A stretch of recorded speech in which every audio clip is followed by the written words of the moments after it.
Oh, do come in. It seems we have another little puzzle on our hands, don't we? Death in the New Year's Eve photo booth, narrated by Connor from Velvet Clues. Welcome, dear listeners, and thank you for joining me on this chilly evening. Before we begin our tale, I have a question for you. Do you remember your most memorable New Year's Eve? Was it filled with laughter and champagne, or perhaps something more unexpected? Share your stories in the comments below. I always find it fascinating how the turning of a year can bring such varied experiences. Now, settle in with your favourite beverage and let us journey together into the world of Miss Jane Marple and a most peculiar celebration. Chapter 1. Flash and Smoke at the Hollingsworth Estate. The Hollingsworth Estate had never looked more magnificent than it did on that final evening of 1952. Miss Jane Marple stood near the grand entrance hall, observing with quiet appreciation how the Hollingsworth family had transformed their considerable Georgian mansion into a glittering wonderland befitting a New Year's Eve celebration. Crystal chandeliers blazed overhead, their light dancing across walls adorned with silver and gold decorations, while the sound of a live orchestra drifted from the ballroom, playing melodies both current and nostalgic. Miss Marple had been invited by her dear friend Constance Hollingsworth, whose husband Gerald had made his fortune in textiles, and now enjoyed the fruits of his labour by hosting elaborate social gatherings.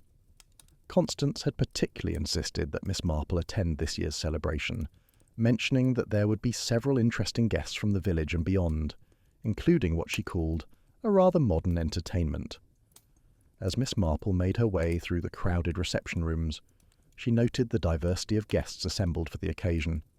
There were local dignitaries, including Colonel Bantry and his wife Dolly, several London society figures whom the Hollingsworths had befriended during their years in the city, and a surprising number of younger people whose animated conversations and fashionable attire lent the gathering a distinctly contemporary atmosphere. It was near the conservatory entrance that Miss Marple first observed the photo booth, an attraction that immediately struck her as both novel and somewhat out of place in such traditional surroundings. The booth itself was an elaborate affair, constructed from dark wood and draped with velvet curtains, with a large camera mounted on a brass tripod positioned before a painted backdrop depicting a fantastical New Year's scene complete with fireworks and champagne bottles. A small crowd had gathered around this curiosity, and Miss Marple moved closer to better understand what had captured their attention. Standing beside the booth was a gentleman of perhaps 40 years, lean and energetic, with dark hair slicked back in the modern fashion, and an engaging smile that seemed calculated to put his subjects at ease. "That is Mr. Lawrence Finch," came Constance, Hollingsworth's voice at Miss Marple's elbow. "He is quite the sensation in London, you know.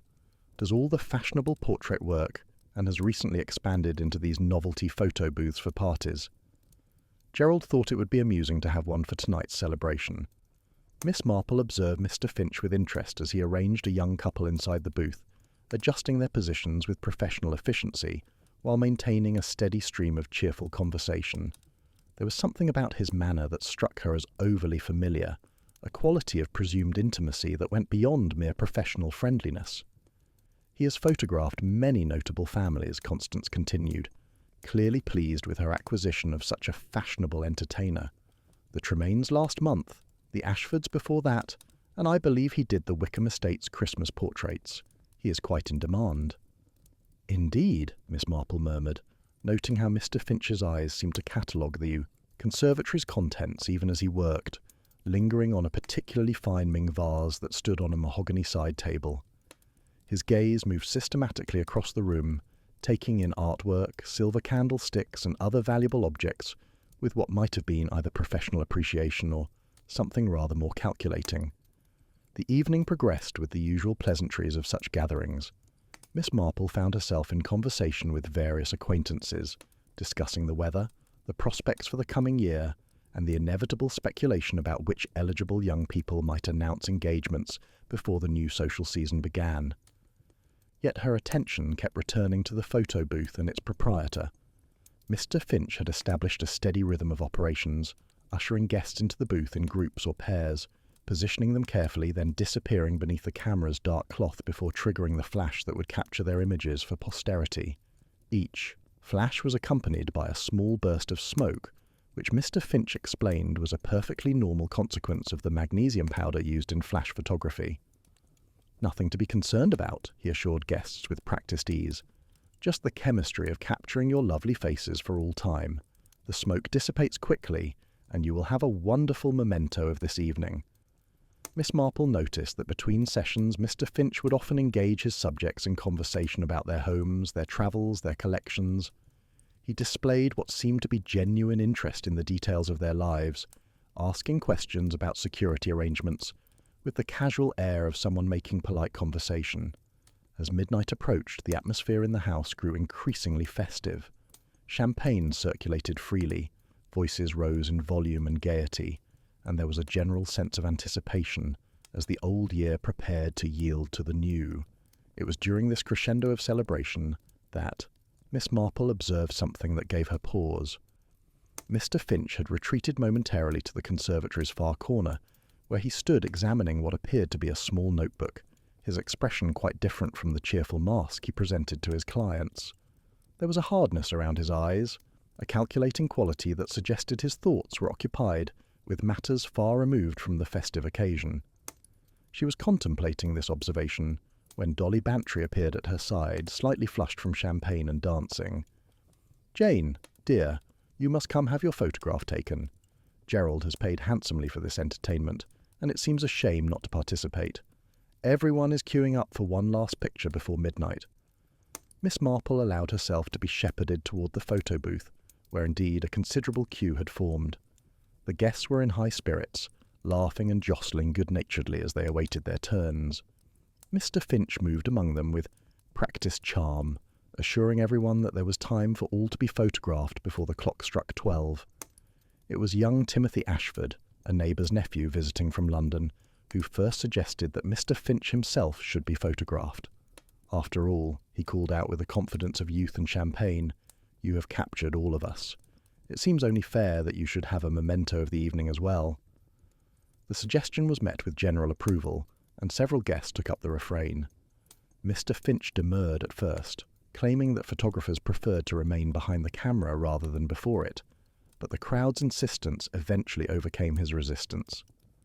"Very well," he conceded, with what appeared to be good grace, though Miss Marple detected a flicker of something else in his expression. "But who will operate the camera? I can explain the process, of course, but it requires some knowledge of the equipment." "I will do it," declared Captain Fredericks, a retired army officer who had been photographed earlier in the evening. "You explained it all clearly enough when you took my picture. Cannot be too difficult for a man who once operated field artillery." Mr. Finch hesitated, then nodded slowly. "The settings are all prepared for the next exposure. You need only position me in the booth, ensure the focus is correct by looking through the viewfinder, then trigger the flash using this mechanism here." He indicated a lever beside the camera. "A simple squeeze will do it." Miss Marple watched as Mr. Finch arranged himself in the photo booth, adjusting his tie and smoothing his hair with the self-consciousness of one unaccustomed to being the subject rather than the photographer.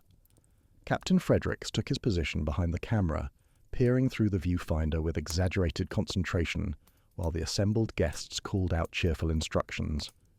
"Ready when you are, Captain," Mr. Finch called from inside the booth, his voice carrying clearly through the velvet curtains. "Right then, on 3, Captain Fredericks announced. 1, 2, 3.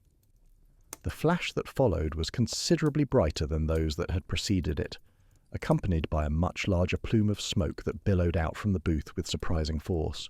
Several guests coughed and waved their hands before their faces, commenting on the unusual intensity of the reaction.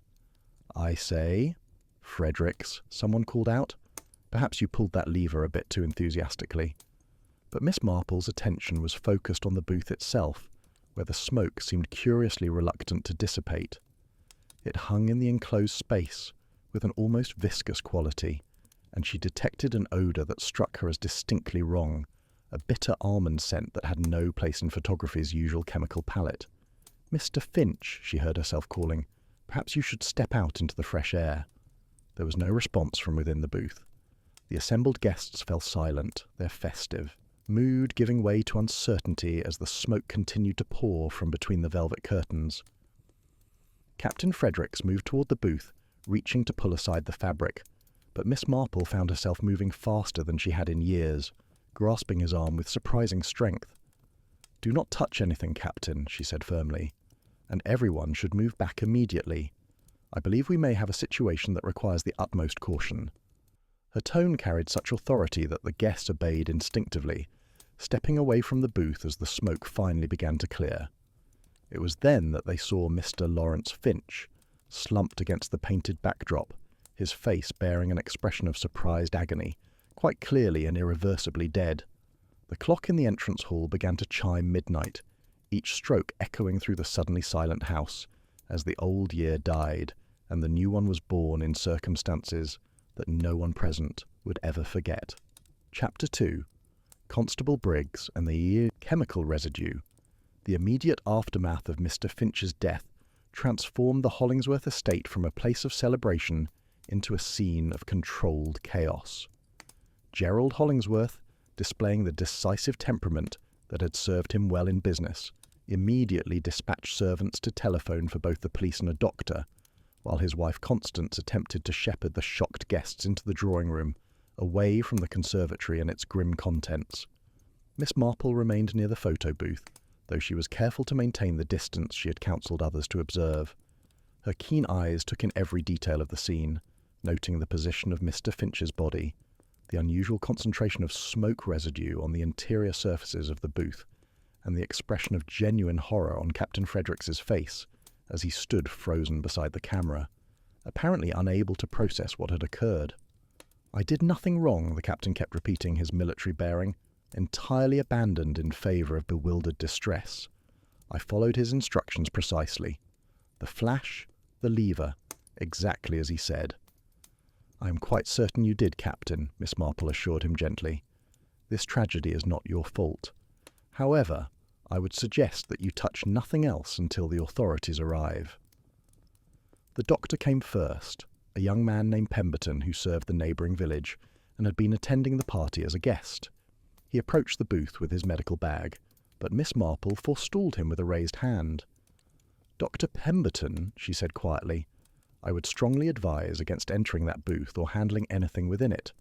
The odour I detected suggests the presence of cyanide, and there may be considerable residual danger."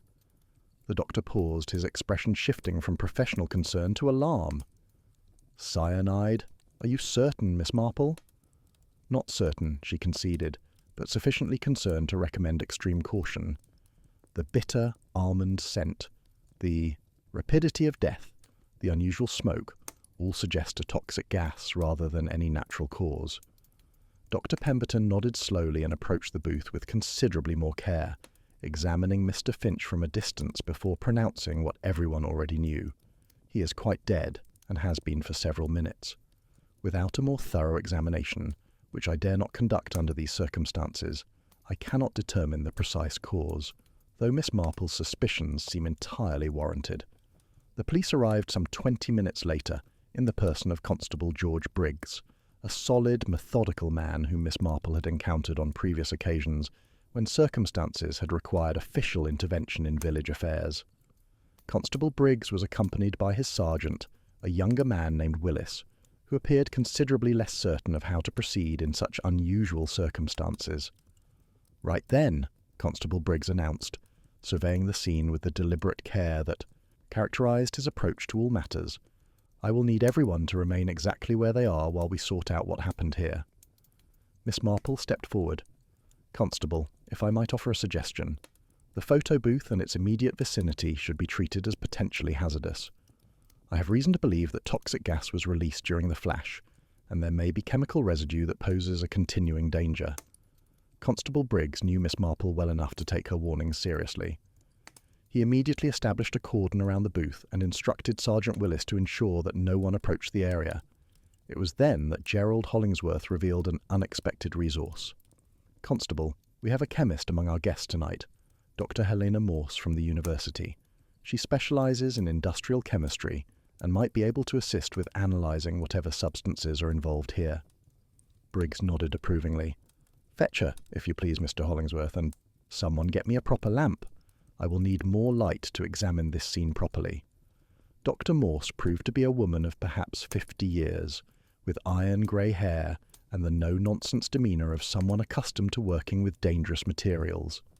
She listened carefully as Miss Marple described the scent she had detected and the unusual characteristics of the smoke, then approached the booth with appropriate caution. I will need to take samples, she announced after a preliminary examination, but I can tell you immediately that Miss Marple's instincts are sound. There is definitely a chemical residue here that is inconsistent with normal photographic processes. She produced a small kit from her evening bag, explaining that she never travelled without basic testing equipment, a habit that drew appreciative murmurs from the assembled observers. Working with methodical precision, she collected samples from various surfaces within and around the booth, using glass vials and cotton swabs, with practised efficiency. The camera mechanism has been tampered with, she announced after several minutes of examination. Someone has installed a secondary chamber here, beside the normal flash powder compartment.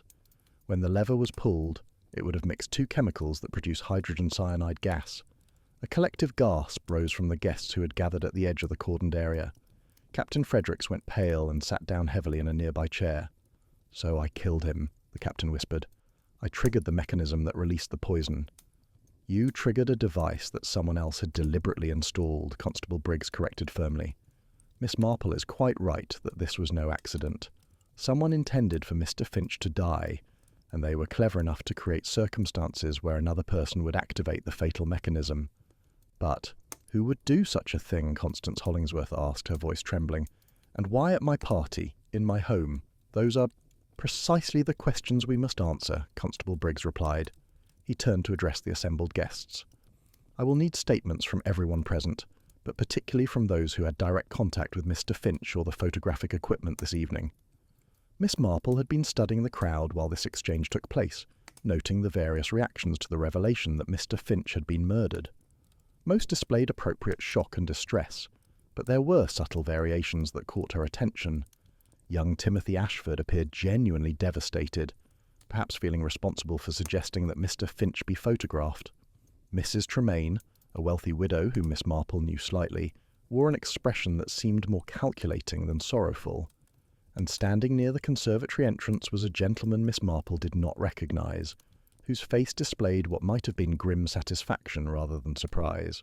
Constable Briggs had begun organising the guests for questioning when Gerald Hollingsworth approached with evident agitation. Constable, I have just received rather disturbing information from my butler. It seems that during the evening someone accessed my private study, where I keep certain valuables in a locked cabinet. The cabinet has been forced open and several items of considerable worth are missing. This revelation added another dimension to an already complex situation. Miss Marple observed how the news affected various guests, noting particularly that Mrs. Tremaine seemed unsurprised by the disclosure. What manner of items, Mr. Hollingsworth? Constable Briggs inquired, producing his notebook.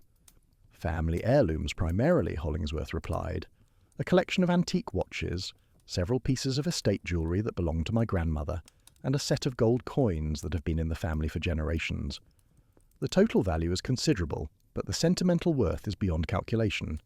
Miss Marple found herself wondering whether the theft and the murder were connected, or merely unfortunate coincidence. Her experience suggested that coincidence was rarely as common as people supposed, particularly when violent death was involved. Constable, she said quietly, drawing Briggs aside, may I share an observation? I noticed this evening that Mr. Finch displayed considerable interest in the contents of this conservatory and other rooms. He asked several guests questions about their homes, their security arrangements, their valuable possessions. At the time, I attributed this to conversational courtesy, but now I wonder whether he might have had ulterior motives. You are suggesting he was casing the house, Briggs said thoughtfully, using his position as photographer to gain access and information. It is a possibility worth considering, Miss Marple replied, and if true, it raises the question of whether someone discovered his activities and took rather drastic action to prevent further crimes. Doctor, Morse approached them with her preliminary findings. Constable, I can confirm that the chemicals used to generate the cyanide gas are readily available to anyone with basic knowledge of chemistry and access to industrial supplies. The mechanism itself, however, shows considerable sophistication in its design. Whoever created this trap possessed both technical skill and detailed knowledge of photographic equipment.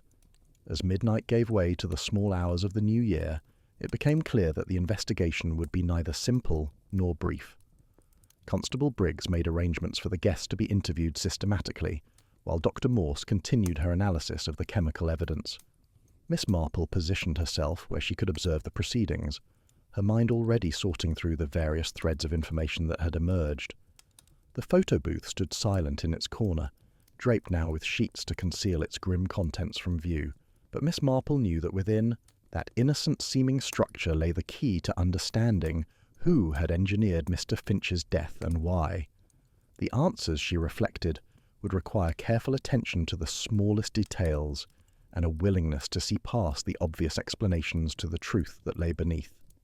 Chapter 3. Mrs. Tremaine and the Wickham Heirlooms.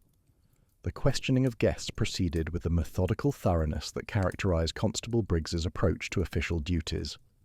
Gerald Hollingsworth had made the library available for private interviews, and one by one the party attendees were ushered into that book-lined sanctuary to provide their accounts of the evening's events.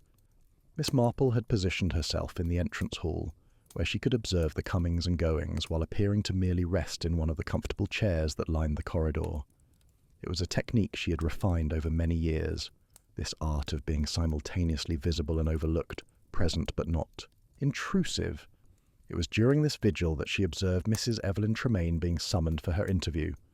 The wealthy widow moved with the careful composure of someone determined not to reveal any emotion that might be construed as suspicious, but Miss Marple detected a tension in her shoulders that suggested considerable internal agitation. The interview lasted nearly half an hour, considerably longer than those that had preceded it. When Mrs. Tremaine finally emerged, her carefully maintained composure had frayed visibly at the edges. She paused in the corridor, apparently to collect herself, and it was then that Miss Marple rose from her chair and approached with the gentle courtesy that put people at ease. "Mrs. Tremaine," she said quietly, "I wonder whether you might care for some tea. I have asked the servants to prepare a tray in the morning room, and I find that strong tea can be most restorative after difficult conversations." Mrs. Tremaine looked as though she might refuse, then seemed to reconsider. "That is very kind of you, Miss Marple. Yes, I believe I would appreciate some tea." The morning room was considerably less grand than the main reception areas, but its comfortable furnishings and warm fire created an atmosphere conducive to confidence. Miss Marple poured tea with practised efficiency, noting how Mrs. Tremaine's hands trembled slightly as she accepted the cup. "This is a dreadful business," Mrs. Tremaine said after taking several sips. "That poor man dying in such a horrible manner. Though I confess," she paused, seeming to choose her words carefully, "I cannot muster much sympathy for him." Miss Marple settled into her own chair, her expression one of sympathetic interest. "You knew Mr. Finch, then, beyond this evening's acquaintance?" Mrs. Tremaine set down her teacup with enough force to rattle the saucer. "Oh, yes, I knew him. He photographed my family last autumn. Came to Wickham Manor for what was supposed to be a simple portrait session. He was there for 3 hours, photographing us in various rooms of the house, asking endless questions about our history, our furnishings, our daily routines. And something happened after this session," Miss Marple prompted gently. 2 weeks later, Mrs. Tremaine continued, her voice tight with suppressed anger. "My home was burglarized. They took everything of value that could be easily transported. My mother's jewelry, my late husband's watch collection, silver that had been in the family for generations. The thieves knew exactly where to look, which rooms to target, even which days the servants had their time off. You suspected Mr. Finch was involved." "I was certain of it," Mrs. Tremaine replied. "The coincidence was too great. But when I contacted the police, they said there was insufficient evidence to pursue the matter. Mr. Finch had an alibi for the night of the burglary, and without proof that he had shared information about my home with the thieves, there was nothing they could do. Miss, Marple absorbed this information with careful attention. "Did you share your suspicions with anyone else?" Mrs. Tremaine hesitated before answering. "I mentioned my concerns to several friends whose homes had also been photographed by Mr. Finch. The Ashfords, the Pendletons, Mrs. Cartwright from the village. It turned out that 3 of them had experienced similar burglaries within weeks of Mr. Finch's visits. A pattern emerges," Miss Marple observed. "Tell me, Mrs. Tremaine, did you know that Mr. Finch was to be present at this evening's celebration?" The widow's face coloured slightly. Gerald Hollingsworth mentioned it when he extended the invitation. He was quite enthusiastic about having engaged such a fashionable photographer. I nearly declined to attend, but then I thought, she paused again, I thought perhaps it was an opportunity. "An opportunity for what?" Miss Marple asked, though she suspected she already knew the answer. "To observe him," Mrs. Tremaine said carefully, "to see whether he displayed the same behaviour here that he had shown in my home, the excessive interest in valuables, the probing questions, the careful cataloguing of contents. I wanted to confirm my suspicions and perhaps gather evidence that might convince the police to take action." "And did you confirm your suspicions?" "Oh yes," Mrs. Tremaine replied with evident satisfaction. "He was doing precisely what I expected, examining everything, asking questions, making mental notes. I watched him study Gerald's Ming vases, the silver in the dining room, even the paintings in the upper corridor. He was casing this house just as he had cased mine." Miss Marple sipped her tea thoughtfully. "Mrs. Tremaine, I must ask you directly. Did you have any involvement in the modification of Mr. Finch's photographic equipment?" The widow met her gaze steadily. "The police asked me the same question." "No, Miss Marple, I did not. Though I confess that when I learned what had happened, my first emotion was not horror, but a sense of justice served. Does that make me a terrible person?" "It makes you human," Miss Marple replied gently. "The loss of family heirlooms, particularly those with sentimental value, is a profound violation. However, I wonder whether you might know of anyone else who suffered similar losses and might have been moved to more drastic action." Mrs. Tremaine considered this carefully. The Pendletons lost items that had belonged to Mrs. Pendleton's mother. She was quite devastated, more so than I realised at the time. And Mrs. Cartwright, her situation was rather desperate, actually. The items stolen from her home were to be sold to pay for her daughter's medical treatment. Without them, she faced genuine financial hardship. These details painted a picture of considerable motivation for revenge.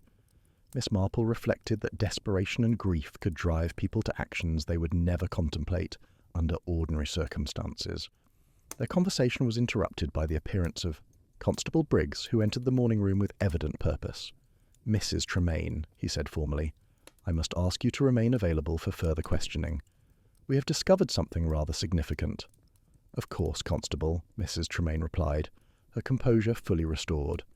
"I have no intention of leaving until this matter is resolved." After she departed, Briggs turned to Miss Marple. "I thought you would want to know. We have traced Mr. Finch's movements over the past year. He has photographed at least 15 households in this area and the surrounding counties. Of those 15, 9 have been burglarized within weeks of his visits. The pattern is unmistakable. So he was working with accomplices," Miss Marple observed, "using his photographic sessions to gather information that would allow others to commit the actual thefts." "Precisely," Briggs confirmed. "We are attempting to locate his associates, but so far we have had little success.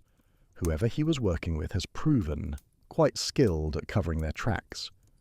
"And what of the chemical apparatus that killed him?" Miss Marple inquired. "Has Dr. Morse made progress in determining its origin?" "She has," Briggs replied.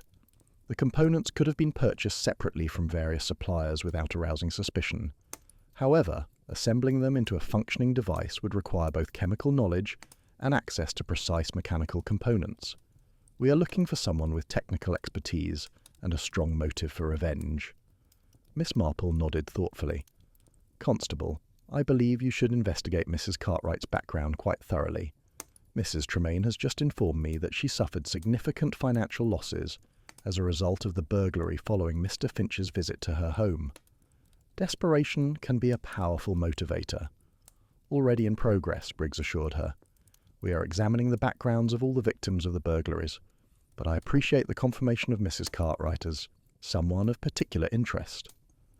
As Constable Briggs departed to continue his investigation, Miss Marple remained in the morning room, watching the grey light of dawn begin to filter through the windows. The new year had arrived under the most inauspicious of circumstances, with death and theft combining to transform celebration into tragedy. Yet she felt certain that patient observation and careful attention to detail would eventually reveal the truth, as they so often did when human malice attempted to obscure itself behind cleverness and misdirection. Chapter 4. Dr. Morse explains the potassium ferrocyanide. The morning brought with it not the promise of renewal that typically accompanied a new year, but rather the cold light of continued investigation. Most of the Hollingsworth guests had been reluctantly allowed to depart after providing their statements, though several remained at the estate, either from curiosity or because Constable Briggs had specifically requested their continued presence. Miss Marple had accepted Constance Hollingsworth's invitation to remain for breakfast, a subdued affair served in the morning room rather than the formal dining room. Present were Gerald and Constance, Dr. Morse, Mrs. Tremaine, and surprisingly the gentleman Miss Marple had noticed the previous evening, whose expression had suggested satisfaction rather than shock at Mr. Finch's demise. Gerald Hollingsworth made the necessary introduction. Miss Marple, I do not believe you have met Mr. William Cartwright. He is Mrs. Cartwright's brother, visiting from Manchester to spend the new year with his sister. Mr. Cartwright was a man of perhaps 45 years, with the bearing of someone accustomed to manual labour and the weathered complexion of one who spent considerable time outdoors. He nodded respectfully to Miss Marple, but seemed disinclined toward conversation, focusing his attention instead on the substantial breakfast before him. Dr. Morse, having worked through much of the night analysing her samples, appeared both exhausted and intellectually stimulated by her findings. With Gerald's permission, she had converted a corner of the conservatory into a makeshift laboratory, and it was clear that she was eager to share her conclusions. "I've completed my preliminary analysis," she announced, producing a folder of notes. The mechanism was quite ingenious, really. Diabolical, but ingenious. "Please explain, Dr. Morse," Miss Marple encouraged. "I confess that my understanding of chemistry is rather limited, but I am most interested in learning how this tragedy was accomplished." Dr. Morse arranged her papers on the breakfast table, creating an impromptu lecture space. The device used 2 chemical compartments, she began. One contained sodium hydroxide, commonly known as caustic soda. The other contained potassium ferrocyanide, a compound used in various industrial processes. Neither substance is particularly difficult to obtain, and neither would arouse immediate suspicion if purchased separately. "But combined, they create poison?" Mrs. Tremaine asked. "Not immediately," Dr. Morse clarified. "That is the cleverness of the design. When stored separately, both chemicals are relatively stable and safe to handle. However, when the flash lever was pulled, a mechanical valve opened, allowing the 2 chemicals to mix. The sodium hydroxide reacted with the potassium ferrocyanide, breaking it down and releasing hydrogen cyanide gas. Hence the unusual smoke and the bitter almond scent," Miss Marple observed. "Precisely," Dr. Morse confirmed. The smoke from the normal flash powder masked the appearance of the gas initially, but within seconds of mixing, lethal concentrations of hydrogen cyanide would have filled the enclosed space of the photo booth. Mr. Finch would have had no chance of escape. A profound silence followed this explanation. Even in the clear light of morning, the calculated malice required to design such a device seemed almost incomprehensible. "But who could have installed such a mechanism?" Constance Hollingsworth asked. "Mr. Finch brought the photographic equipment with him yesterday afternoon. Surely he would have noticed if someone had tampered with it." Dr. Morse considered this question carefully. The modification would not have been immediately obvious to a casual inspection. The additional chambers were cleverly concealed within the camera's normal housing. However, installing them would have required several hours of work and detailed knowledge of both the photographic equipment and the chemistry involved. "So, we are looking for someone with technical expertise," Miss Marple said thoughtfully, "who also had access to Mr. Finch's equipment before it arrived at the Hollingsworth estate. Or someone who had access to it after it arrived, Gerald Hollingsworth interjected. The equipment was delivered yesterday afternoon and stored in the conservatory overnight. Any number of people could have entered that room without being observed. This observation expanded the field of potential suspects considerably. Miss Marple found herself considering not just those with obvious motives, but also those with the necessary skills and opportunity. It was Mr. Cartwright who broke the contemplative silence that had settled over the breakfast table. "If I might speak frankly," he said, his voice rough with suppressed emotion, "whoever did this has my thanks. My sister lost everything of value to the thieves who came after that man's visit. Items that belonged to our mother, jewellery that had been in the family for generations. But more than that, she lost her peace of mind.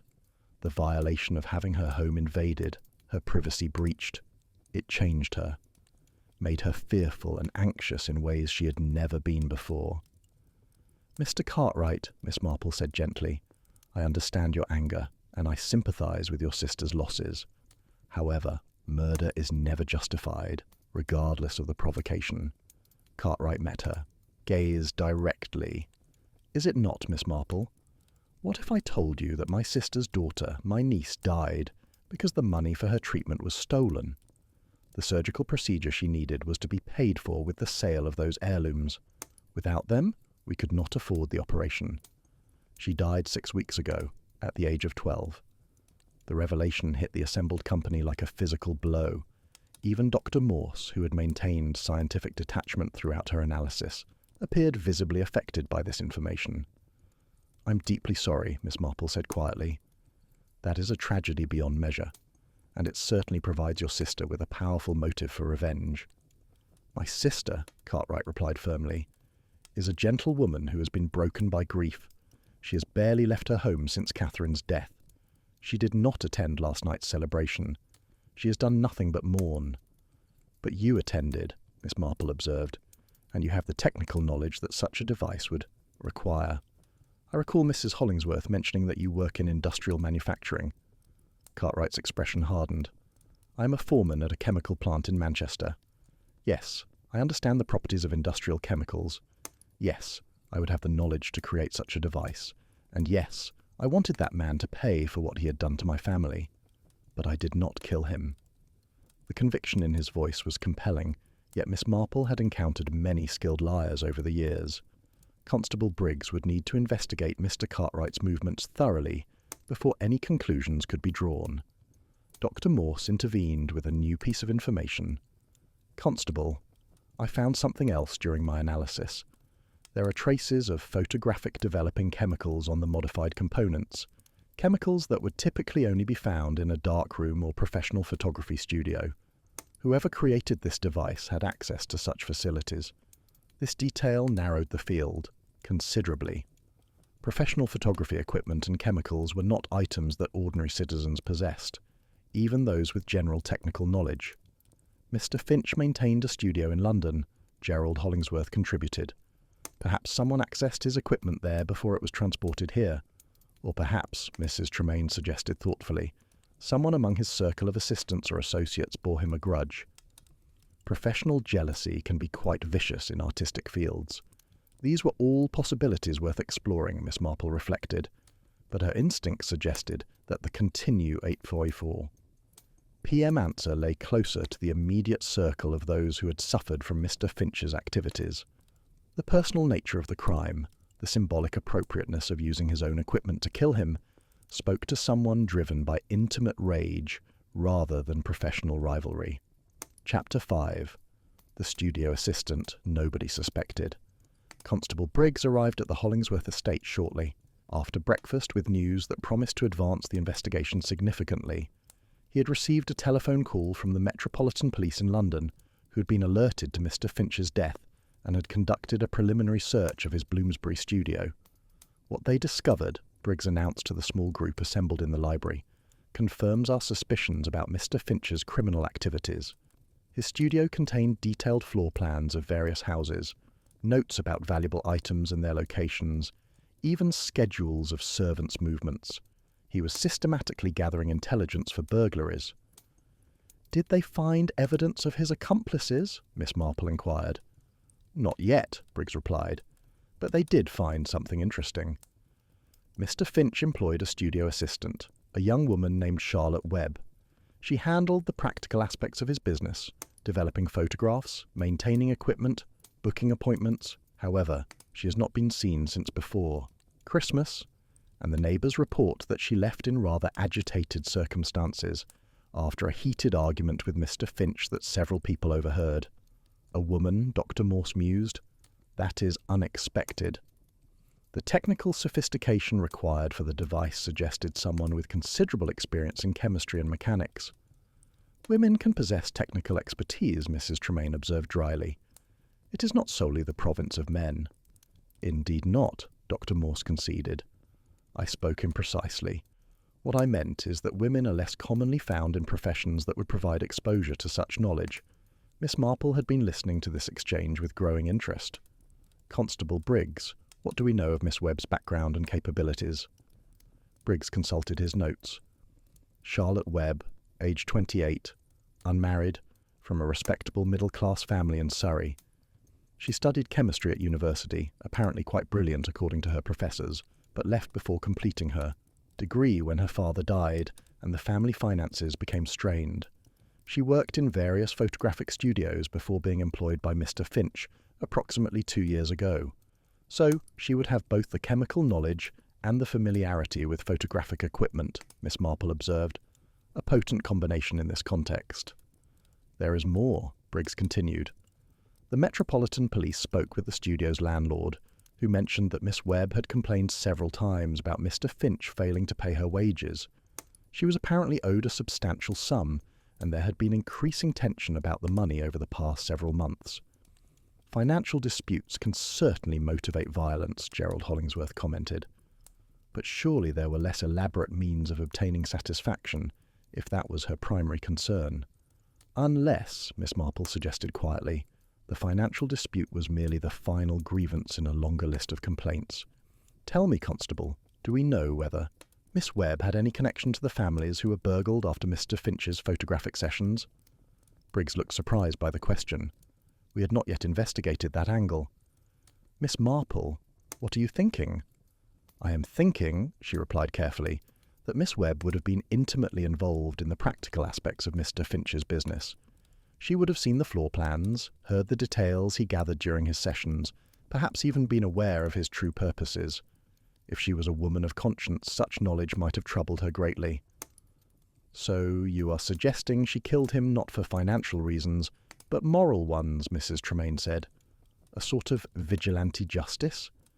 It is one possibility among many, Miss Marple demurred. But we should not overlook the emotional complexity that might motivate such an act. Discovering that one's employer is using one's skills and labour to facilitate crimes could provoke considerable anguish, particularly in someone who might already feel exploited and undervalued. Mr. Cartwright, who had been silent throughout much of the discussion, suddenly leaned forward. If this Webb woman did kill Finch, then she deserves a medal, not prosecution. She stopped a criminal who was destroying people's lives. Perhaps, Miss Marple replied, but she also used methods that endangered others. Captain Fredericks pulled the lever that released the gas. He will carry the psychological burden of that action for the rest of his life, despite having been entirely innocent of any wrongdoing. That is a cruelty beyond the mere death of the intended victim. This observation seemed to give Cartwright pause, and he settled back into his chair with a troubled expression. Constable Briggs, do we have any indication of Miss Webb's current whereabouts? Dr. Morse inquired. The Metropolitan Police are searching for her, Briggs replied. They have spoken with her family, who claim they have not seen her since Christmas Eve. She apparently visited them briefly, seemed distressed and agitated, then departed, saying she had urgent business to attend to. 3 days before this party, Gerald Hollingsworth calculated. Ample time to modify the equipment and arrange its delivery to my home. But how would she have known the equipment would be used here specifically? Constance Hollingsworth objected. Gerald only booked Mr. Finch's services on December 20th. Surely there was not time for her to plan such an elaborate revenge. Unless, Miss Marple said thoughtfully, Miss Webb had been planning something of this nature for some time, waiting for an appropriate opportunity. When she learned of the booking at the Hollingsworth estate, She simply adapted her existing plan to these specific circumstances. Dr. Morse had been examining her notes while this conversation progressed. "Constable, I've been reviewing the chemical evidence. The potassium ferrocyanide used in the device was of a very specific grade, typically used in blueprint, reproduction and certain photographic processes. It is not the common variety one might obtain from industrial suppliers." "That narrows the possible sources," Briggs observed. "Can you identify where such a grade might be purchased?" "There are perhaps half a dozen specialty suppliers in London," Dr. Morse replied. "If Miss Webb purchased this material, there should be records of the transaction." "Then we must contact these suppliers immediately," Briggs decided, rising from his chair. "If we can establish that Miss Webb obtained the necessary chemicals, we will have strong evidence of her involvement, regardless of whether we can locate her physically." As the constable departed to make his telephone calls, Miss Marple found herself contemplating the image that was emerging of Charlotte Webb. A woman of intelligence and education, reduced to working for a man who exploited both her skills and her financial desperation, who then discovered that her labour was enabling serious crimes. It was a situation that might well drive someone to desperate action. Yet something about the scenario troubled Miss Marple. The crime showed not just technical sophistication, but also a kind of calculated cruelty in its design. The psychological torture of making an innocent person believe they had killed someone went beyond simple revenge or justice. It suggested a darker motivation, one that took pleasure in causing suffering beyond the death of the primary victim. She was reflecting on these troubling possibilities when a servant entered with a message for Gerald Hollingsworth. After reading it, he looked up with an expression of mixed surprise and concern. "It seems we have another visitor. A Miss Charlotte Webb is at the front door, requesting permission to speak with whoever is investigating Mr. Finch's death. She says she has information that will be of interest to the authorities." The room fell silent as the implications of this unexpected development settled over the assembled company. Miss Webb had not fled or attempted to evade justice. Instead, she had voluntarily presented herself at the very site of the crime, apparently ready to provide information about the murder.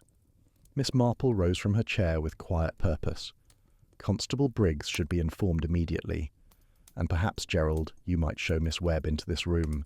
I suspect we are about to hear a most interesting account." Chapter 6. Charlotte confesses, but only to watching. Charlotte Webb proved to be quite different from what Miss Marple had imagined.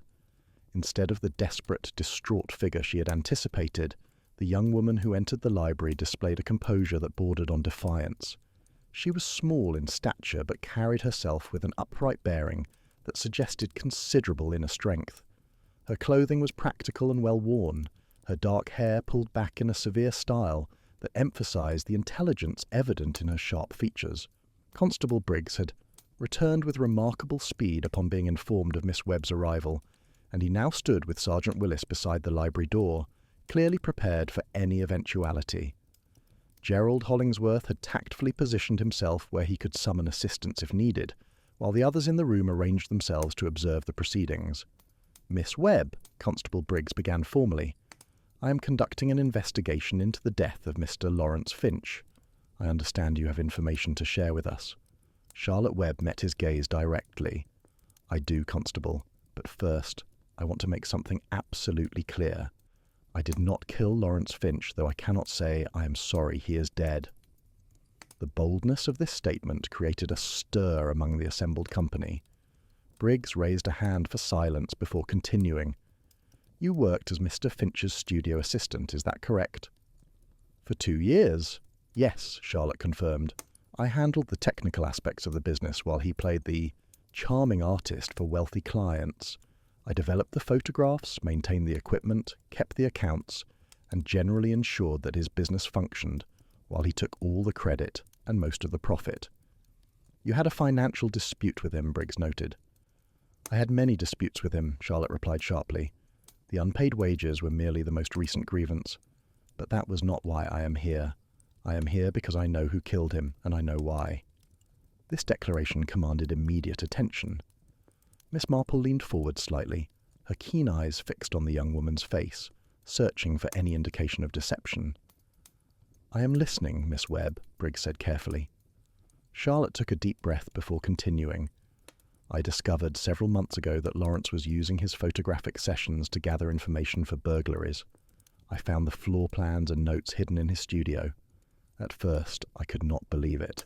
I thought perhaps I had misunderstood. But then, I began paying closer attention, and the pattern became unmistakable." "Why did you not report this to the police?" Briggs asked. Charlotte's expression hardened. "Because I was complicit, Constable. Not intentionally, but complicit nonetheless. I'd developed the photographs that documented these homes. I'd handled the very materials that enabled his crimes. If I reported him, I would be implicating myself, and I had neither the money for legal representation nor any reason to believe the authorities would accept my word against that of a respected photographer." "A pragmatic, if morally questionable decision," Mrs. Tremaine observed. "I do not claim to be proud of it," Charlotte responded. "I wrestled with my conscience for weeks. Finally, I decided to confront Lawrence directly, to demand that he stop his criminal activities, or I would go to the police regardless of the consequences to myself." "And how did Mr. Finch respond to this ultimatum?" Miss Marple inquired gently. "He laughed at me," Charlotte said bitterly. "Told me I was in no position to make demands. Said that if I went to the police, he would ensure that I was charged as an accomplice.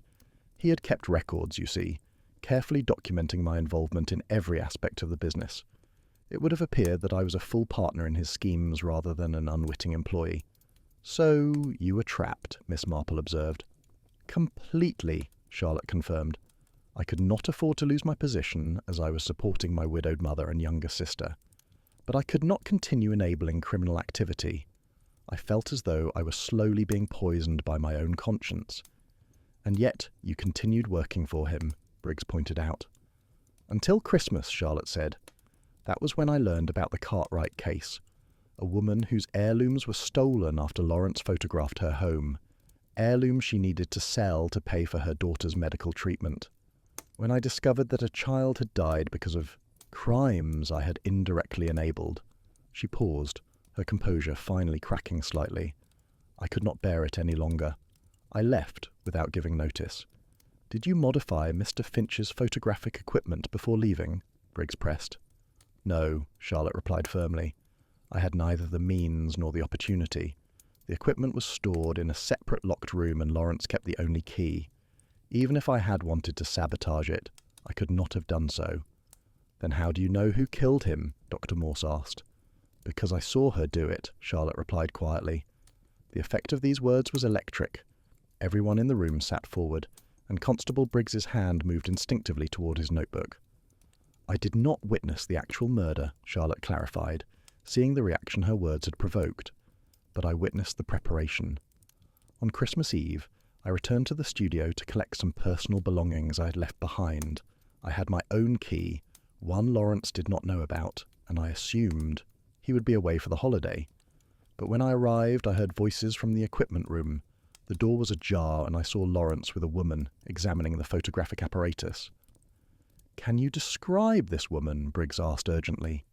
"Middle-aged, well-dressed, dark hair going grey," Charlotte replied. "She had an educated accent, and she seemed to know quite a bit about chemistry. They were discussing how to modify the flash mechanism, how to incorporate some kind of chemical chamber. I could not hear all the details, but the intent was clear enough." "Did you see this woman's face clearly?" Miss Marple inquired. "Not entirely," Charlotte admitted. "The room was dimly lit, and I was careful not to be observed. But I would recognize her voice if I heard it again.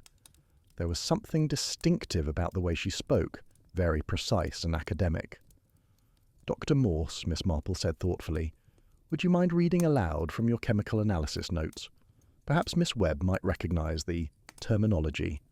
Dr. Morse began reading from her technical descriptions of the potassium ferrocyanide and sodium hydroxide, explaining the chemical reaction and its products. Charlotte listened intently, then nodded with growing certainty. "Yes, that is very similar to the language she used.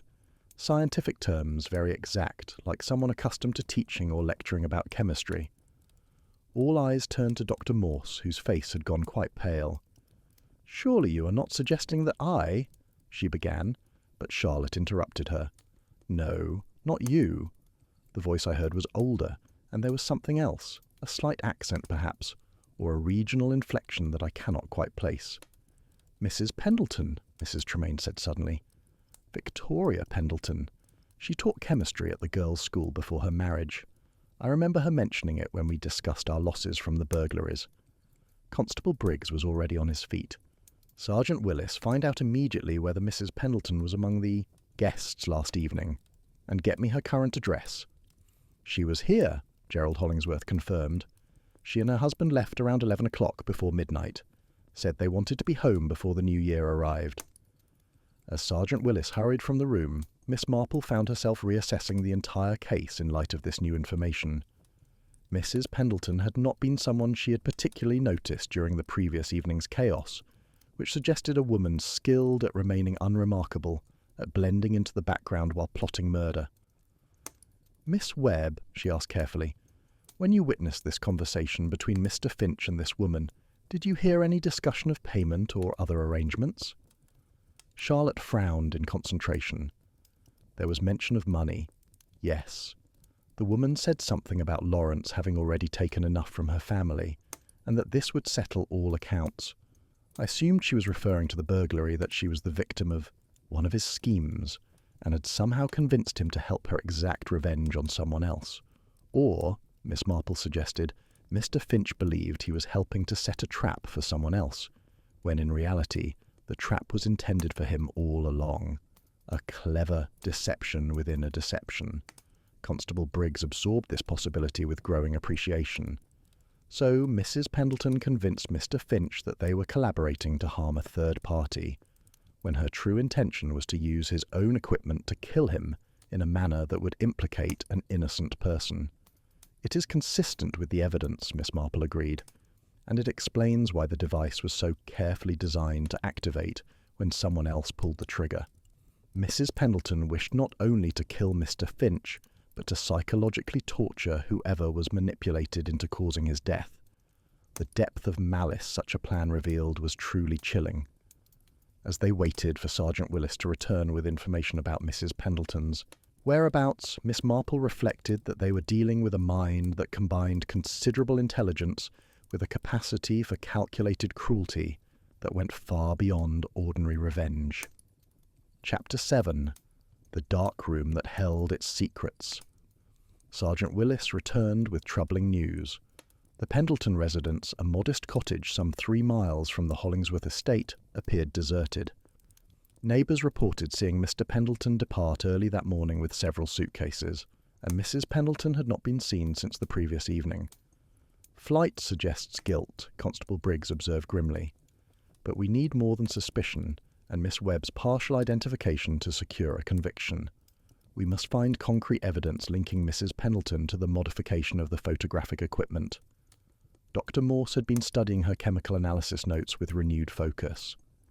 "Constable," she said, "the traces I found on the modified components included not just the chemicals used in the device itself, but also residues from photographic developing solutions. If Mrs. Pendleton had access to a dark room where she could work on the equipment without interruption, there would be additional evidence there." "Mr. Finch's studio," Charlotte Webb interjected. "When I saw them on Christmas Eve, they were working in the equipment room, but Mrs. Pendleton mentioned having a private dark room where she could complete the modifications. She said something about it being perfectly equipped and absolutely private." "Then we must search both locations," Briggs decided.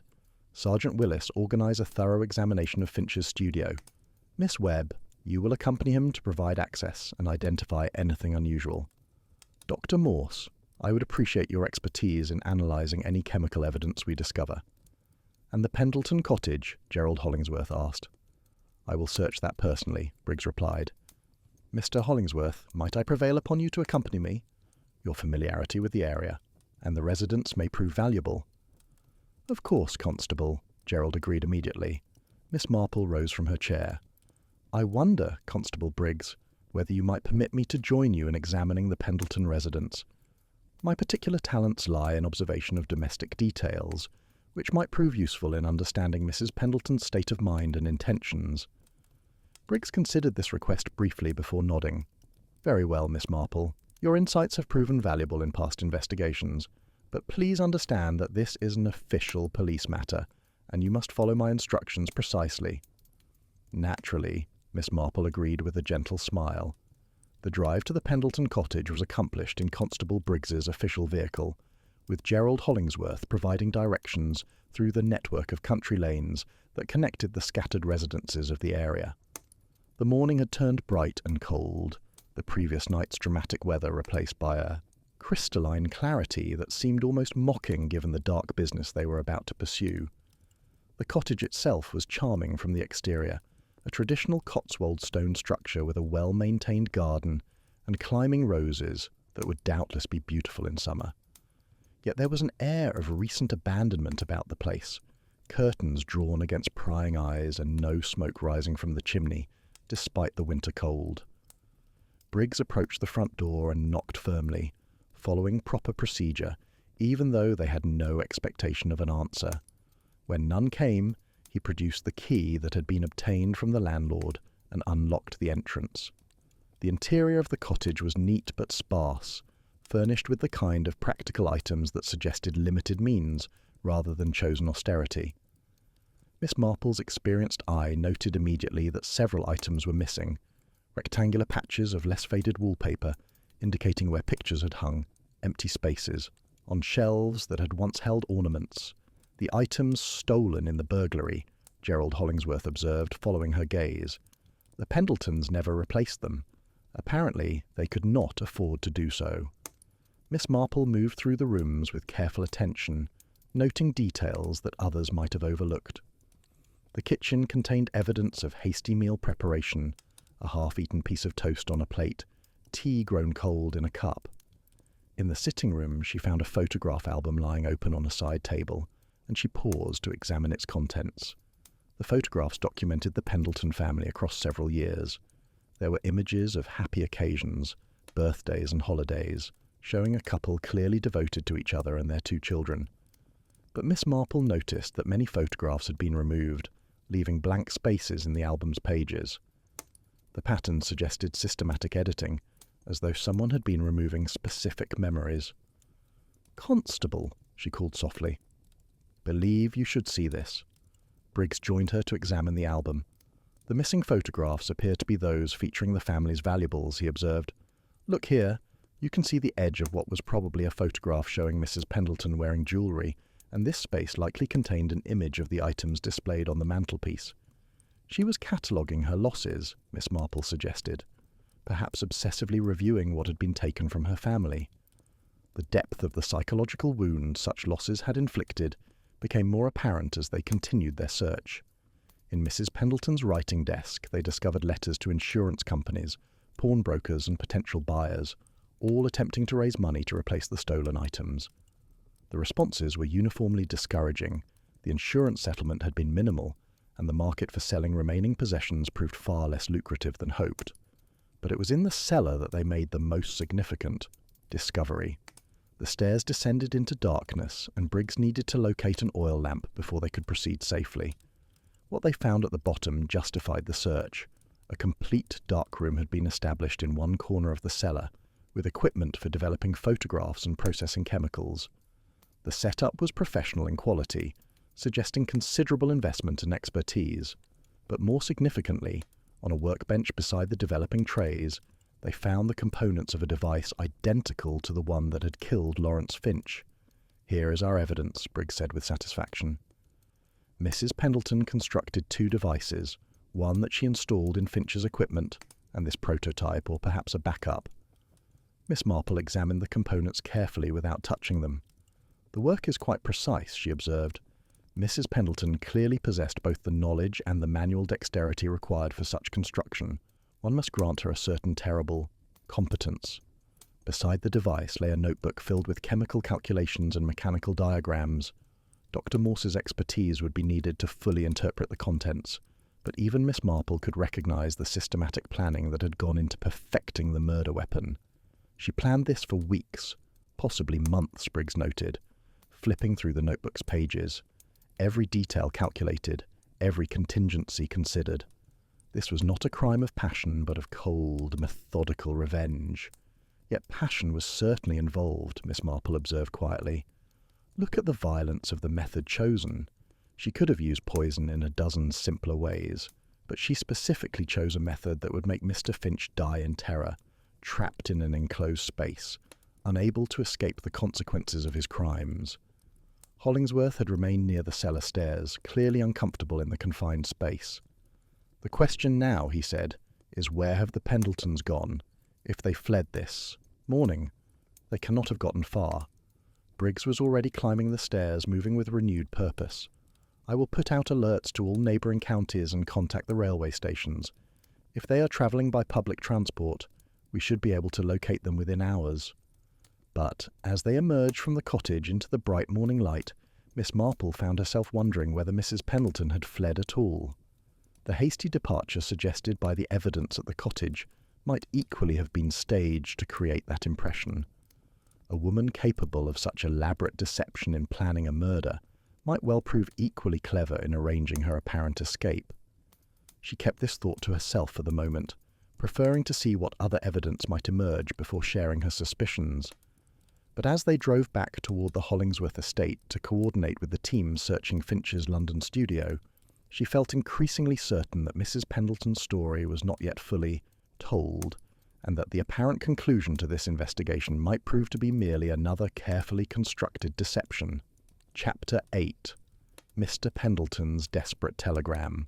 The investigation took an unexpected turn that afternoon when a telegram arrived at the Hollingsworth estate, addressed simply to "the police investigating Lawrence Finch's death." Constable Briggs read it aloud to the assembled company, his expression growing increasingly grave with each word. "Stop my wife not responsible. Stop she is ill. Stop I acted alone. Stop turning myself in at Manchester Police Station. Stop Harold Pendleton. Stop." The telegram's stark brevity seemed almost shocking after the complexity of the case that had been unfolding. Mrs. Tremaine was first to voice the question they were all thinking. Can this be genuine? Surely if Mr. Pendleton were truly responsible, there would have been some indication during our investigation. Briggs was already reaching for the telephone. "I must contact the Manchester Police immediately to verify whether Pendleton has indeed presented himself and what his statement contains." While they waited for this confirmation, Miss Marple found herself reviewing everything they had learned about Harold Pendleton. He had been present at the New Year's Eve celebration, a quiet man who had remained largely unremarkable throughout the evening. She had a vague memory of seeing him in conversation with his wife near the conservatory, but he had made no particular impression, which was in itself perhaps significant. Charlotte Webb, who had remained at the estate to provide additional details about her observations, looked troubled by this development. "The voice I heard in the studio that night was definitely a woman's," she said firmly. "Mr. Pendleton could not have been the person I saw with Lawrence Finch, unless," Dr. Morse suggested, "Mr. Pendleton is attempting to protect his wife by claiming responsibility for her actions. It is not uncommon for spouses to make such sacrifices, particularly if they believe their partner is mentally unstable or otherwise vulnerable."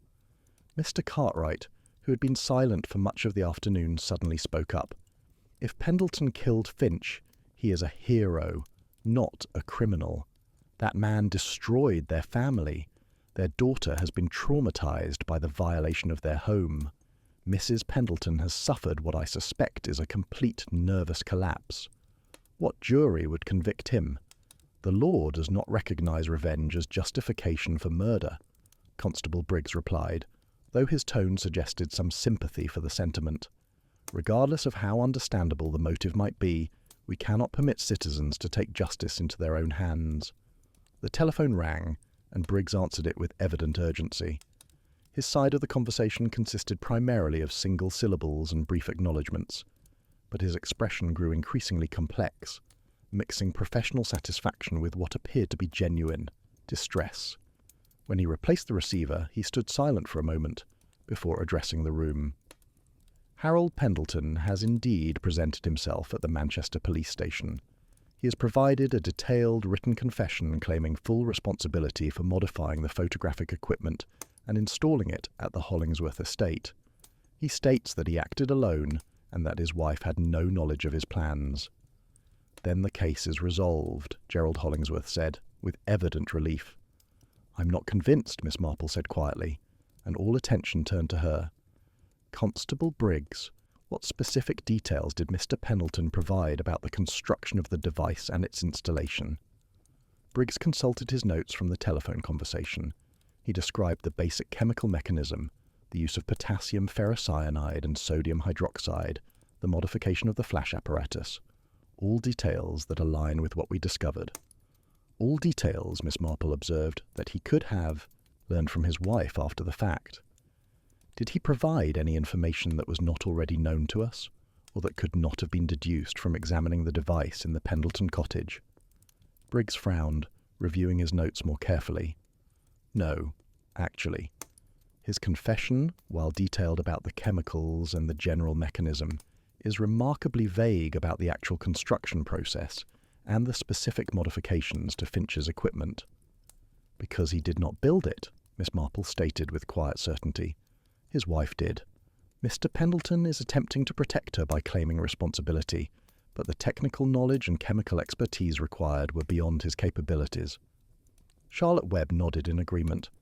The woman I saw in the studio that night knew exactly what she was doing.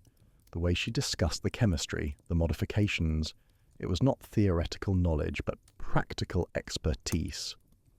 Mr. Pendleton is a clerk in a shipping office.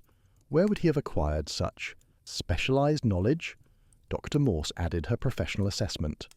The notebook we found in the Pendleton cottage contains calculations and diagrams that demonstrate advanced understanding of both chemistry and mechanical engineering. Unless Mr. Pendleton has been concealing a secret education, these are almost certainly his wife's work. Constable Briggs appeared troubled by these observations. So we have a husband confessing to protect his wife, while the evidence points conclusively to her guilt. This creates a significant complication for prosecution. It also raises the question of Mrs. Pendleton's current whereabouts, Miss Marple added. If her husband is in Manchester attempting to shield her from consequences, where is she? The answer to that question came sooner than anyone anticipated. A housemaid entered the library with evident agitation, addressing Constable Briggs directly. "Begging your pardon, sir, but there's a woman in the conservatory. She appeared a few minutes ago, just walked right in through the garden door. She's asking to speak with whoever is in charge of the investigation. Says her name is Mrs. Victoria Pendleton." The effect of this announcement was electric.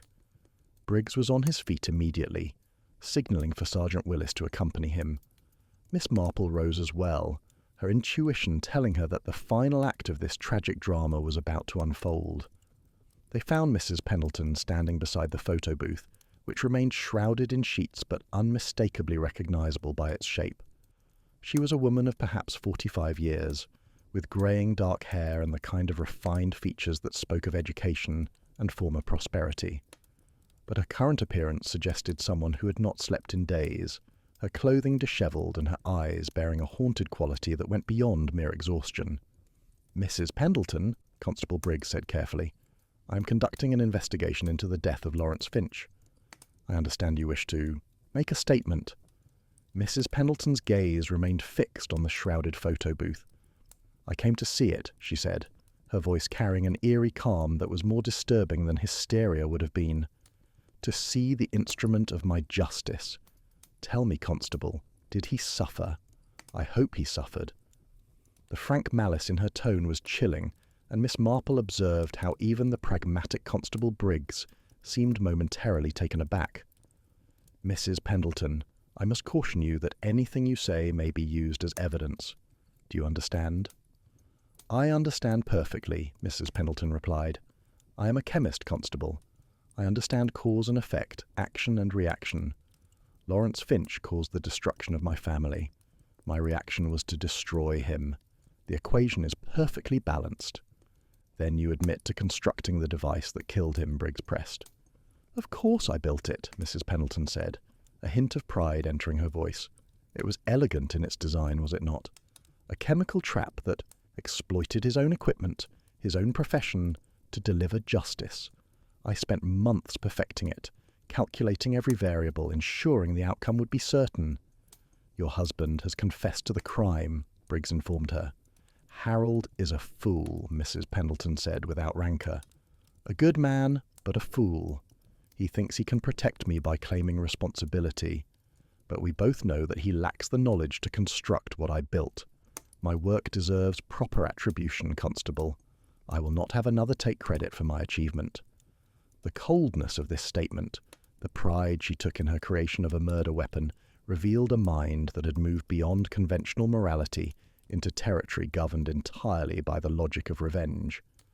"Mrs. Pendleton," Miss Marple said gently, stepping forward, "I wonder whether you fully considered the consequences of your actions beyond Mr. Finch's death." Mrs. Pendleton turned to look at Miss Marple for the first time, her expression curious. What consequences could be more significant than stopping a criminal who was destroying families? "Captain Fredericks pulled the lever that released the gas," Miss Marple replied. "He will spend the rest of his life believing he killed a man. That psychological burden, that corruption of an innocent person's peace of mind, was that part of your justice?" For the first time, Mrs. Pendleton's composure wavered. She had not considered this aspect, and the realization seemed to penetrate her armor of righteous conviction. She began, then faltered. "The captain was not supposed to. That is, I did not intend for anyone else to be harmed." "But others were harmed," Miss Marple continued firmly. "Your actions did not merely punish the guilty. They created new victims, innocent people who will carry the weight of your revenge for years to come. That is not justice, Mrs. Pendleton. That is mere cruelty masquerading as righteousness." Mrs. Pendleton's face crumbled, and suddenly the proud architect of murder was replaced by a broken woman who sank to her knees beside the shrouded photo booth, sobbing with the raw grief that she had sublimated into cold fury. "My daughter will never feel safe in her own home again," she gasped between sobs. "They took everything from us. Everything. And I could do nothing to help them, nothing to restore what was lost. So I did the only thing I could. I made him pay." The tragedy of Mrs. Pendleton's situation, the genuine suffering that had driven her to murder, was evident to everyone present. Yet Miss Marple knew that sympathy could not excuse the crime or its consequences. As Constable Briggs formally arrested Mrs. Pendleton and prepared to transport her to the police station, Miss Marple reflected that this case, like so many others, demonstrated the terrible truth that evil often emerged not from pure malice, but from pain improperly channeled, from grief transformed into rage, from the human capacity for revenge when legitimate justice seemed unavailable. Chapter 9. Miss Marple's Reflections on Justice and Revenge. The legal proceedings that followed Mrs. Pendleton's arrest unfolded with the inexorable formality that characterized the British justice system. Her trial, held some months later, attracted considerable public attention, with newspapers across the country debating whether her actions constituted justifiable revenge or cold-blooded murder.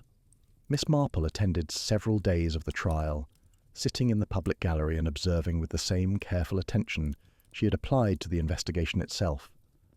The prosecution presented the technical evidence of premeditation, the elaborate planning documented in Mrs. Pendleton's notebooks, the calculated cruelty of designing a device that would make an innocent person believe they had committed murder. The defense argued diminished capacity, presenting medical testimony about Mrs. Pendleton's mental state following the burglary and her daughter's ongoing trauma.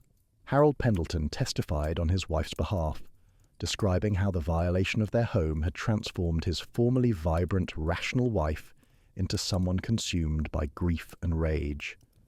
Charlotte Webb also testified, describing what she had witnessed in Lawrence Finch's studio and confirming his criminal activities. The prosecution's attempt to suggest she might have been complicit failed when evidence emerged of her departure and her subsequent efforts to alert authorities, albeit indirectly. The jury deliberated for 2 days before returning a verdict of guilty, but with a strong recommendation for mercy. The judge, in passing sentence, acknowledged the extraordinary circumstances, while maintaining that the law could not sanction private revenge. Mrs. Pendleton received a sentence of 12 years' imprisonment, a verdict that satisfied neither those who felt she deserved sympathy, nor those who believed murder could never be justified. Miss Marple found herself invited to tea by Constance Hollingsworth several weeks after the trial concluded. They sat in the morning room where so many revelations had unfolded during that terrible New Year's investigation. though the room had been thoroughly aired and redecorated in an apparent attempt to dispel unhappy memories. "I find myself troubled, Jane," Constance confessed, stirring her tea with uncharacteristic agitation. "Mrs. Pendleton committed a terrible crime, yet I cannot help but feel that she was also a victim.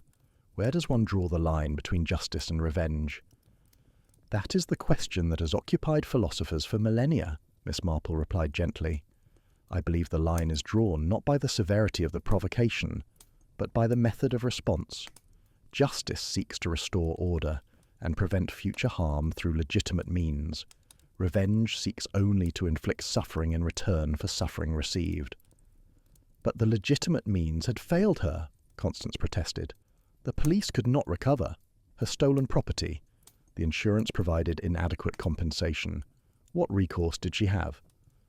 "The absence of perfect justice does not authorize private execution," Miss Marple said firmly. "And consider the full consequences of her actions. Captain Fredericks has retired from society, haunted by the belief that he killed a man. Young Timothy Ashford, who suggested Mr. Finch be photographed, has suffered considerable psychological distress. Your own celebration was transformed into a scene of horror. Mrs. Pendleton's revenge created a cascade of suffering that extended far beyond her intended target." Constance nodded slowly. "I suppose that is the fundamental problem with revenge. It cannot be contained or precisely targeted. It spreads like poison through water." "Precisely," Miss Marple agreed.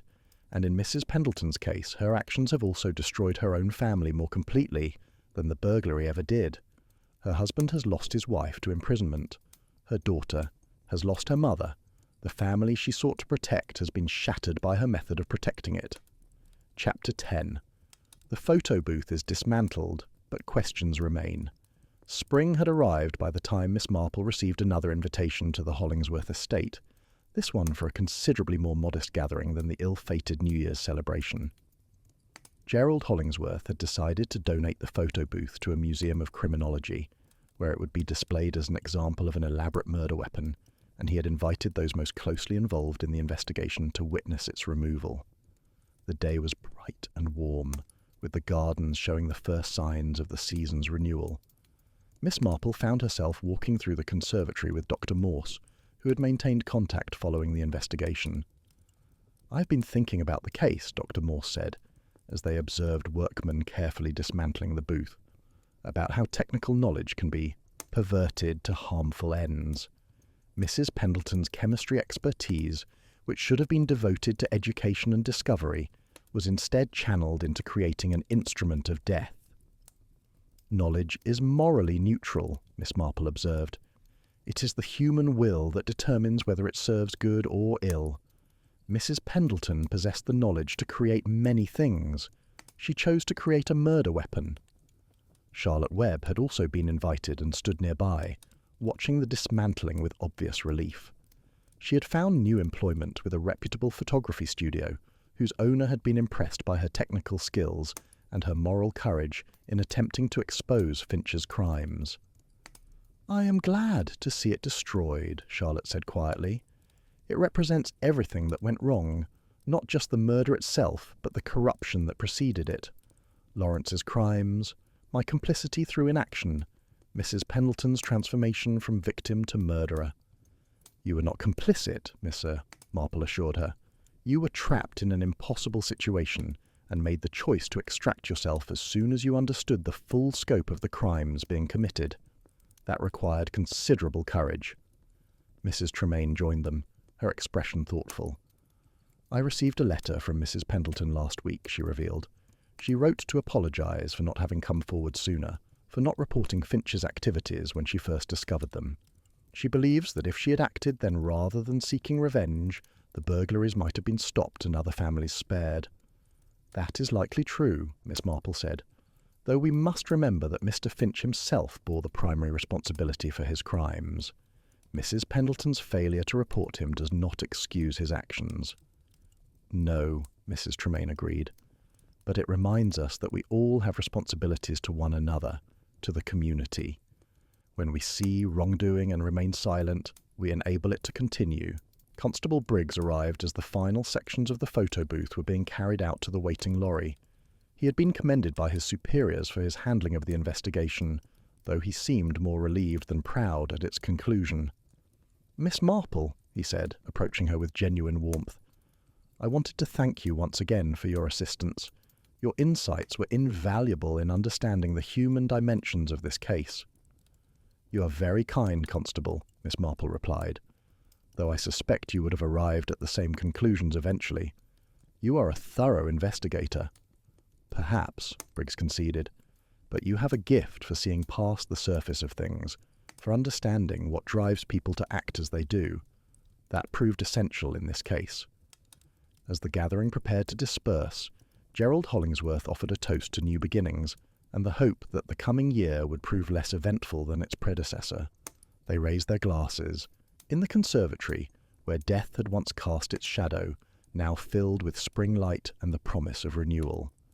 Miss Marple accepted a ride home from the Bantrys, who had attended the gathering out of curiosity about the booth's removal.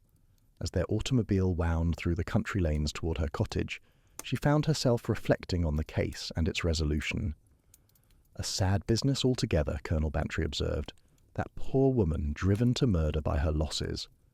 "Sad indeed," Miss Marple agreed, "though I find myself thinking not just about Mrs. Pendleton's tragedy, but about all the victims in this affair. Mr. Finch, who was certainly a criminal, but whose death was nonetheless murder. The families he robbed, who suffered losses that went beyond mere property. Captain Fredericks and young Timothy, who will carry psychological scars from their innocent involvement. And the Pendleton family themselves, destroyed not by the burglary but by the response to it."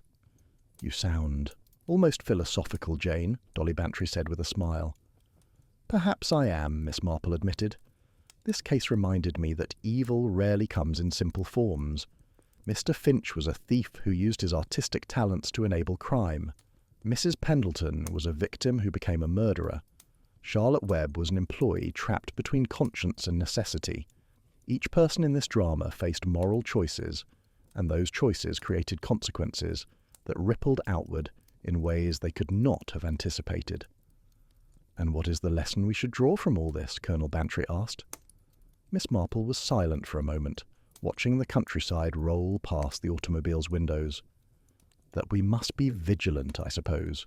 Vigilant against the criminals who prey upon us, certainly, but also vigilant against our own capacity for darkness, our temptation to answer evil with evil. Mrs. Pendleton believed she was achieving justice, but she was merely perpetuating the cycle of harm. True justice requires us to be better than those who wrong us, not to descend to their level." They completed the journey in companionable silence, and as Miss Marple entered her cottage and settled into her familiar chair, she felt the satisfaction that came from seeing a complex puzzle solved. Yet she also felt the melancholy that accompanied such cases, the recognition that human nature contained such capacity for both suffering and cruelty. The photo booth would become a museum exhibit, a curiosity for those interested in criminal history. But for Miss Marple and the others who had witnessed its terrible purpose that New Year's Eve, it would remain a reminder that the most elaborate mechanisms of murder were still driven by the oldest and simplest of human motivations: revenge, greed, and the eternal struggle between justice and vengeance. Outside her window, spring flowers bloomed in cheerful defiance of the winter that had passed, and Miss Marple allowed herself to hope that such resilience was not limited to gardens, that even those most damaged by the events of that terrible night might find their own path toward healing and renewal. The end.